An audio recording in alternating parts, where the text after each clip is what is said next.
इनका प्रश्न है कि डिटैचमेंट मुश्किल हो जाती है कई बार, क्योंकि इनका कहना है कि इंसान गड़बड़ कर जाता है या करता रहता है, तो कई बार डिटैच कैसे हुआ जाए। आसान कुछ नहीं होता। पहले जीवन में कुछ भी सीखना हो तो पहले हर चीज मुश्किल होती है, याद रखना। और कोई भी चीज है जीवन में वो सीखी जा सकती है, हर चीज सीखनी पड़ती है, अपने आप कुछ नहीं आता।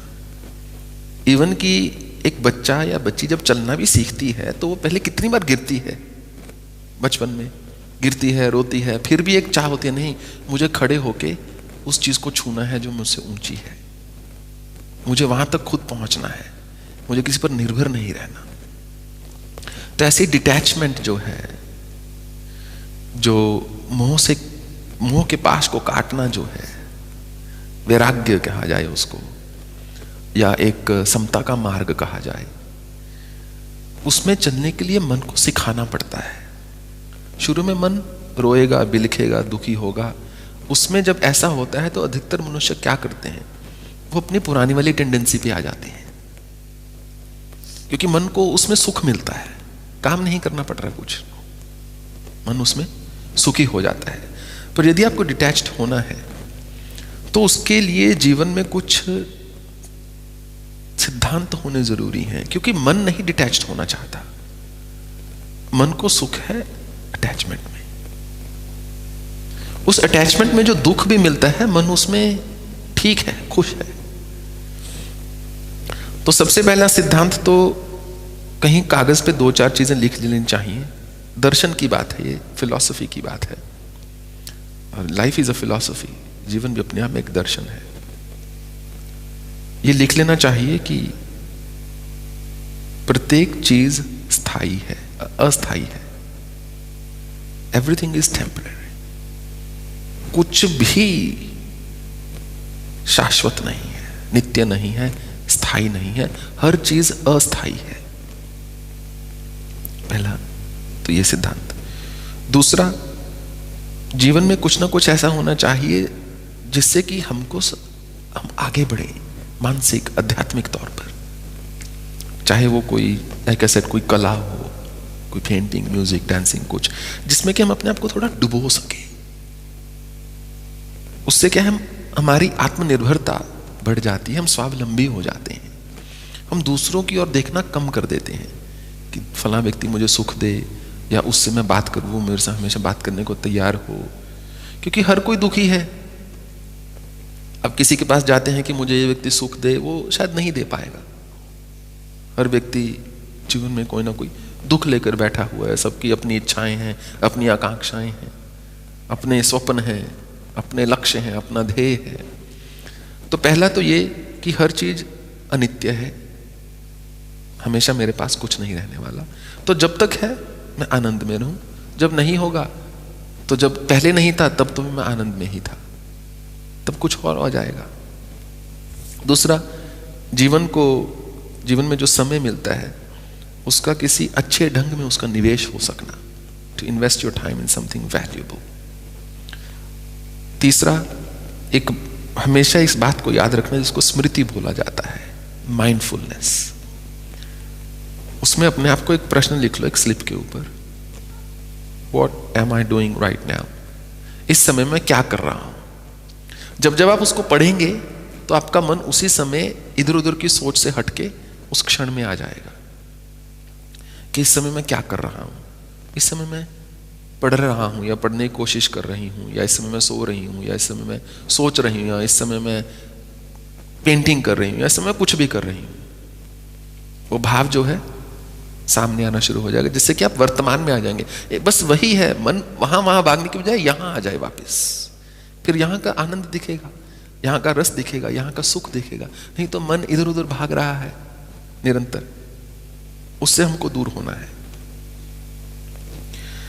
सो ये 3-4 मूल चीजें हैं। बाकी मेरा ऐसा मानना है कि 2 आदतें प्रत्येक व्यक्ति को अपने जीवन में धारण करनी चाहिए।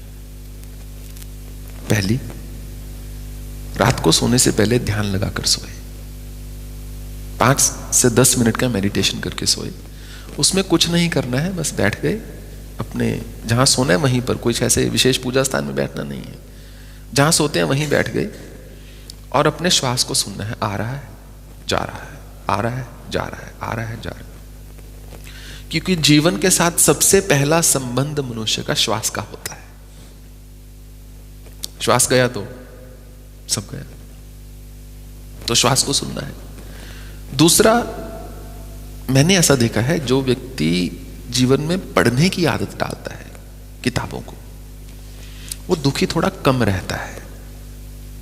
अच्छी किताबें यदि आप पढ़ेंगे रात को सोने से पहले, चाहे 10 मिनट 20 मिनट अगर आप पढ़ के कुछ सोते हैं, तो उससे क्या है कि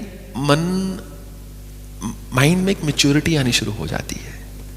क्योंकि अगर आप किसी व्यक्ति की लिखी किताब पढ़ रहे हैं, मान लो व्यक्ति 40 साल का है, आप केवल ये नहीं कि उसने 4 महीने में किताब लिख दी और आप 4 महीने का उसका अनुभव पढ़ रहे हैं, आप उसके साथ 40 साल की यात्रा कर रहे हैं। उसका 40 साल का ज्ञान, उसका 40 साल का जो पूरा निचोड़ निकाल के आप उसको पढ़ रहे हैं, तो उससे आपको एक नया संसार, नई सोच मिलती है। और बात सारी सोच की होती है, बस सोच बदल जाती है तो सब कुछ बदल जाता है। परिस्थितियां तो वही रहती हैं जीवन में ले देकर।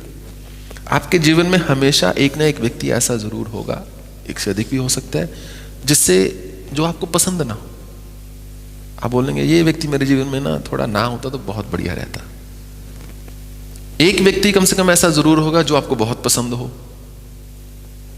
एक ऐसा व्यक्ति है जो आप चाहते नहीं जीवन में हो, एक ऐसा व्यक्ति चाहते हो सदा के लिए हो।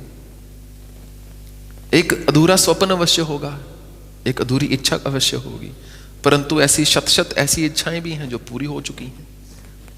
तो जब हम जो हमारे पास है उसको नहीं देख पाते, तो हम अधिक से अधिक अटैच्ड महसूस करते हैं। If I am not grateful, if I am not mindful of what I have, I feel increasingly attached to things that I don't have, और आई कैन नॉट हैव, और I can not have as much as I want to have. जो चीज मेरे पास नहीं है, फिर मैं उसकी और ज्यादा मेरी अटैचमेंट तभी होगी, ज्यादा मोह का भाव, मूर्ता का भाव तभी पैदा होगा, यदि जो मेरे पास है उसके लिए मैं शुक्रगुजार नहीं हूं। तो लिख लेना चाहिए कि मेरे जीवन में ऐसा क्या क्या है जिसके लिए मैं शुक्रगुजार हूं। उससे क्या है, अंदर का जो बल है वो जागृत होना शुरू होता है। फिर अपने आप मोह जो है कम हो जाता है।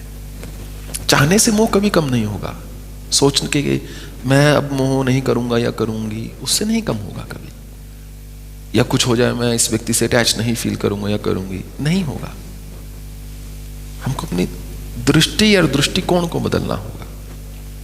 सो पहली चीज कि जीवन के एक सिद्धांत लिख लो, कुछ भी नित्य नहीं है, कोई भी चीज स्थायी नहीं है, सदा सदा के लिए नहीं रह सकती, मात्रा कम अधिक उसकी होती रहेगी।